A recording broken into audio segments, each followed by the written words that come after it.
మంగళగిరిలో నిర్వహిస్తున్న టీడీపీ 44వ ఆవిర్భావ వేడుకలకు సీఎం చంద్రబాబు నాయుడు హాజరయ్యారు. భారీ పార్టీ జెండాలను చంద్రబాబు నాయుడు ఆవిష్కరించారు. ఎన్టీఆర్ విగ్రహానికి పూలమాలలు వేసి నివాళులు అర్పించారు. ఇప్పుడు ఆ లైవ్ చూద్దాం. రాజకీయాల్లో సంచలనం సృష్టించిన పార్టీ ఆవిర్భవించిన రోజు ఇది. పేదవాడికి పట్టడన్నం పెట్టడమే నిజమైన రాజకీయమని చాటి చెప్పిన పార్టీ పుట్టిన రోజుది. తెలుగు జాతి ఆత్మగౌరవం నినాదంతో పుట్టిన పార్టీ, తెలుగు జాతి భవిష్యత్తునే మార్చిన పార్టీ ఈ తెలుగుదేశం పార్టీ అని చెప్పి నేను మీకు తెలియజేస్తున్నా.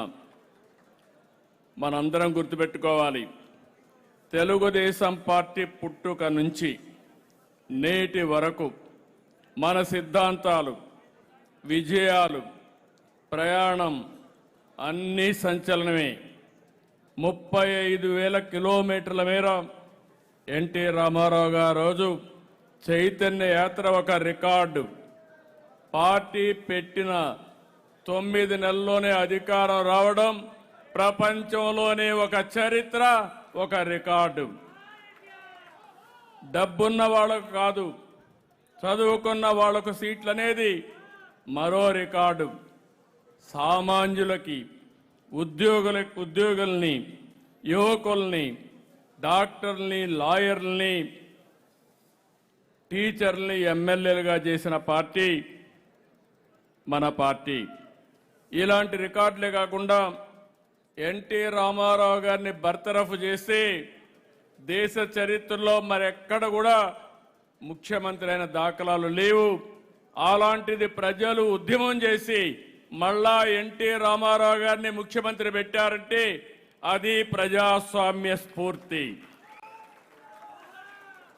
ఇలా ఒకటి కాదు, 44 ఏళ్ల సుదీర్ఘ ప్రస్థానంలో ఎన్నో సంచలనాలు, ఎన్నో రికార్డులు.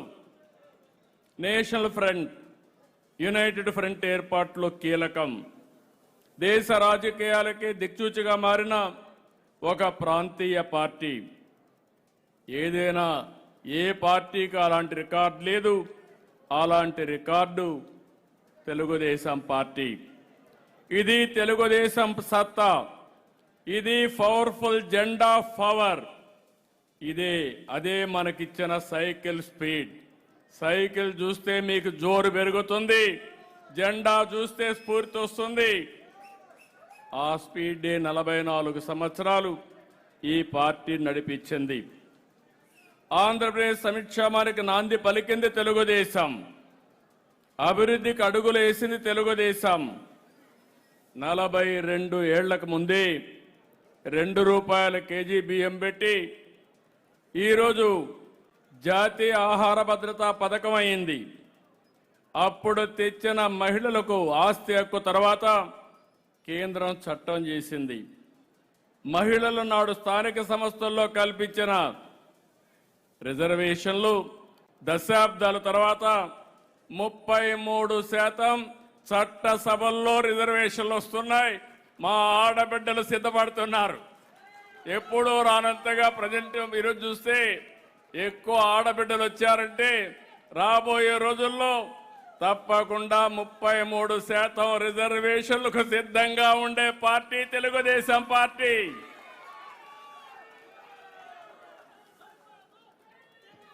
ఆ రోజు తెచ్చిన విద్యుత్ సంస్కరణలు తర్వాత అన్ని రాష్ట్రాలకు ఆదర్శమైంది, రోల్ మోడల్ అయింది. ఆ రోజు మనం ప్రారంభించిన పీపీపీ విధానం దేశ మౌలిక రంగాన్ని మార్చింది, సంపద సృష్టికి కారణమైంది. నాటి ఓపెన్ స్కై పాలసీ, అక్కడి నుంచి నేటి గ్రీన్ ఎనర్జీ పాలసీ వరకు దేశానికే మనం ఒక నమూనా. మహిళా సాధికారతకు తెచ్చిన డాక్రా సంఘాలు దేశంలోనే రోల్ మోడల్గా తయారైనాయి. ఒక్క సంవత్సరంలో 1,00,000 మంది ఎంఎస్సీలుగా తయారయ్యారు. ఈ సంవత్సరం 5 లక్షల మంది పారిశ్రామికవేత్తలుగా డాక్రా సంఘాలు తయారవుతున్నారంటే అది మనం ఇచ్చినటువంటి ఒక ధైర్యం అని చెప్పి కూడా నేను మీకు తెలియజేస్తున్నా. నాటి ఐటీ అన్నాం, సైబరాబాద్ నిర్మాణంతో తెలంగాణ తలసరి ఆదాయం 20 సంవత్సరాల్లో దేశంలో నెంబర్ 1 అయింది. ఆ రోజు మనం చేపట్టిన కార్యక్రమాలు ఈరోజు హైదరాబాద్ నగరం మోస్ట్ లివబుల్ సిటీగా తయారైంది. అప్పుడు ఐటీ అన్నాం, ఇప్పుడు ఆ రోజు ఐటీ అని సైబరాబాద్ సిటీ నిర్మాణం చేస్తే నేడు దానికి తగ్గట్టుగా దానికంటే మించిన నగరం అమరావతి అని మరొకసారి మీ అందరికీ విజ్ఞప్తి చేస్తున్నాను. Hyderabad plus Amaravati, Hyderabad brown field city, Amaravati green field city. ఇంకా 3 ముక్కలాట లేదు. ఒకే రాష్ట్రం, ఒకే రాజధాని, అదే అమరావతి. నిన్ననే శాసనసభలో తీర్మానం చేశాం. తెలుగు వారి ఆత్మ గౌరవాన్నే కాదు, తెలుగు వారి సత్తా కూడా చూపిస్తామని మరొక్కసారి విజ్ఞప్తి చేస్తున్నా. తొందరలోనే కేంద్రం కూడా చట్టం చేస్తుంది. ఇంకా రాబోయే రోజులు అమరావతిని ఇంచు కూడా కదిలించలేరు. ఎందుకోగాను నాకు ఇప్పుడు కూడా అర్థం కాదు. ప్రజా రాజధాని అమరావతి, దేవతల రాజధాని అమరావతి. ఆ అమరావతి చెప్తే నిద్ర రాంది కొంతమందికి, శాశ్వతంగా నిద్ర రాదు. అమరావతికి వచ్చే పరిస్థితులు కూడా లేరు. నేను అందుకే విజ్ఞప్తి చేస్తున్నా, ఇలాంటి అమరావతి వ్యతిరేక శక్తుల్ని శాశ్వతంగా అమరావతికి రాకుండా చేయాల్సిన బాధ్యత కూడా ప్రజలపైనే ఉందని చెప్పి విజ్ఞప్తి చేస్తున్నా. బీసీలకు రాజ్యాధికారం కట్టబెట్టాం, ఎస్సీలకు వర్గీకరణతో న్యాయం చేశాం, ఎస్టీలకు భూములు పథకాలిచ్చి జీవితాలు మార్చాం, మైనారిటీల కోసం కార్పొరేషన్ పెట్టాం, వారి జీవన ప్రమాణాలు పెంచే కార్యక్రమాలు తెచ్చాం. జవాబుదారీ రాజకీయాలకు దేశానికి పరిచయం చేశాం, వ్యవస్థల్లో పారదర్శకత, బాధ్యత పెంచాం. తెలుగుదేశం పార్టీ విజయాలనే కాదు, సంక్షోభాలని, సవాళ్లను చూసింది, కుట్రల్ని, అదే మరిగా సంక్షోభాలను ఎదుర్కోవడం మనకు కొత్త కాదు. ఇప్పుడు మీరు వీడియో చూపిస్తే నాకు పాత చరిత్ర అంతా కూడా నెమరేసుకునే పరిస్థితికి వచ్చి చూసినప్పుడు నేను కూడా చాలా ఎమోషనల్గా కూడా ఫీల్ అయ్యాను. ఎంతమంది కార్యకర్తలు త్యాగాలు చేశారు, ప్రాణాలు పోగొట్టుకున్నారు, ఆస్తులు పోగొట్టుకున్నారు, నిద్ర లేని రాత్రులు గడిపారు, పోలీస్ స్టేషన్లో ఎక్కడికి తీసుకుపోతారో తెలియకుండా ఎంత అవస్థపడాలనో అంత అవస్థపడ్డారు.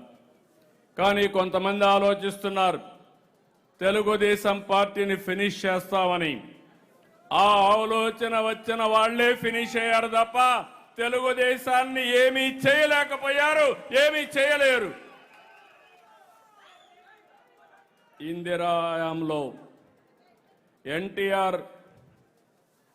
ఎన్టీఆర్ని గద్దెదించే కుట్రబన్నారు. అలీపేర్లో నాపై హత్యా ప్రయత్నం చేశారు. 2004 తర్వాత టీడీపీ కార్యకర్తలు, నేతల యొక్క ప్రాణాలు తీశారు. అదే సమయంలో మీరు చూస్తే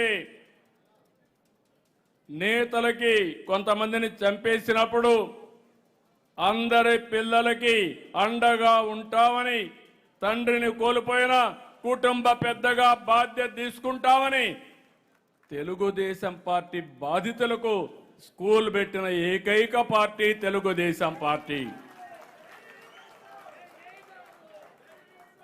గత ప్రభుత్వ విధ్వంసంపై లోకేష్ యువగళం పాదయాత్ర చేపడితే అడ్డుకున్నారు.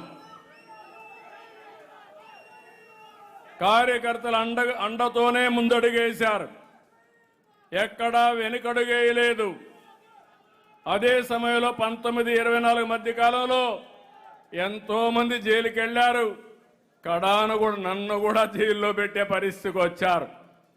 కానీ ఒకే విషయం గుర్తు చేస్తున్నా, తెలుగు జాతి కోసం ఎలాంటి త్యాగాలు చేయడానికైనా తెలుగుదేశం పార్టీ సిద్ధంగా ఉన్నామని మరొక్కసారి గుర్తు చేస్తున్నాం. కేసులు, దాడులు, వేధింపులు, అరెస్టులు, అణిచివేతలు, హింసా రాజకీయాలు, హత్యలు ఏది మన ప్రస్థానాన్ని ఆపలేదు. ఏ శక్తి మన విజయాన్ని అడ్డుకోలేదు. అది వాస్తవం. నేను సగర్వంగా చెప్తున్నా, ఇన్నేళ్ల ప్రస్థానం, నేటి అధికారం అంతా కార్యకర్తల త్యాగాలు కష్టం వల్లనే వచ్చింది. కార్యకర్త లేకపోతే తెలుగుదేశం పార్టీయే లేదు. అందుకే కార్యకర్తే అధినేత. ఇది కొత్త సాంప్రదాయం. ఈరోజు మీరు చూస్తే అక్కడుండే కార్యకర్తలు వేదిక పైన ఉన్నారు. రేపు రాబోయే రోజుల్లో కూడా ఎవరైతే సమర్థవంతంగా పనిచేస్తారో వారికే గుర్తింపు, వారికే రాబోయే రోజుల్లో అన్ని రంగాలలో రాణింపని మరొక్కసారి విజ్ఞప్తి చేస్తున్నా. మరొక్కసారి ఇలాంటి ఒక నూతన సంప్రదాయాన్ని ప్రవేశపెట్టినటువంటి జనరల్ సెక్రటరీ లోకేష్ గారిని అభినందిస్తున్నా. ఎందుకంటున్నానంటే, పార్టీలో కష్టపడిన కార్యకర్తని ఉత్తమ కార్యకర్తగా ఒక సర్టిఫికెట్ ఇస్తేనే సరిపోదు. అన్ని రంగాలలో ఎక్కడికక్కడ వాళ్ళకి ఎలివేషన్ ఇస్తే మిగిలిన వాళ్ళకు స్ఫూర్తి, అందరికీ పోటీ, అదే శాశ్వతం పార్టీకి. అలాంటి మంచి సాంప్రదాయాన్ని తీసుకొచ్చారు. అంతేకాకుండా కార్యకర్తల సంక్షేమం కోసం ఇప్పటి వరకు 140 కోట్లు ఖర్చు పెట్టాం. ట్రస్ట్ ద్వారా ఉచిత విద్య ఇస్తున్నాం, ఆర్థికంగా సహకరిస్తున్నాం. ఇప్పుడే హెల్త్ చెకప్ చేసి ఒక న్యూట్రిఫుల్ కూడా యాప్ తీసుకొచ్చి మీకు మెరుగైన ఆరోగ్యం కోసం పనిచేస్తున్నాం. పని చేసిన వాళ్లకు గుర్తింపు ఉంటుంది. కష్టపడిన వాళ్ళని కాపాడుకుంటాం, పదవులు ఇచ్చి ప్రోత్సహిస్తాం. చంద్రయ్య చేసిన త్యాగం గుర్తుపెట్టుకుని కొడుక్కి ఎన్ని ఇబ్బందులు వచ్చినా ఉద్యోగాన్ని ఇచ్చాం. ఇది ఒక ఉదాహరణ మాత్రమే. పార్టీ ఇంత విజయవంతంగా నడుస్తుందంటే పార్టీ సిద్ధాంతం, కార్యకర్తల కష్టం, నాయకుల పోరాటం, క్రమశిక్షణే కారణం. ఈ విషయం ప్రతి ఒక్క కార్యకర్త తెలుసుకోవాలి. ముఖ్యంగా పార్టీ గుర్తుపై గెలిచినటువంటి ఎమ్మెల్యేలు, అదే మాదిరిగా పార్టీ ఎంపిక చేసిన మంత్రులు దీన్ని బాగా అర్థం చేసుకోవాల్సిన అవసరం ఉంది. ప్రతి ఒక్కరూ పార్టీ సిద్ధాంతాలని, విధానాలని, క్రమశిక్షణకి కట్టుబడి ఉండాలి. పార్టీ కార్యకర్తల వల్లనే మనం ఇక్కడ ఉన్నాం అనే విషయం అనునిత్యం గుర్తుపెట్టుకోవాలి. పార్టీ కార్యకర్తలను పట్టించుకొని వాళ్ళని ఇబ్బంది పెట్టే నాయకులు నాకు అవసరం లేదని మరొకసారి మీ అందరికీ విజ్ఞప్తి చేస్తున్నా. మీరు ఎంపిక చేసే నాయకులం, మీరు గెలిపిస్తే ప్రజాప్రతినిధులం. అదే సమయంలో పైకెక్కి మిమ్మల్ని అణగదొక్కితే అది రాజకీయం కాదని మరొకసారి మీ అందరికీ విజ్ఞప్తి చేస్తున్నా.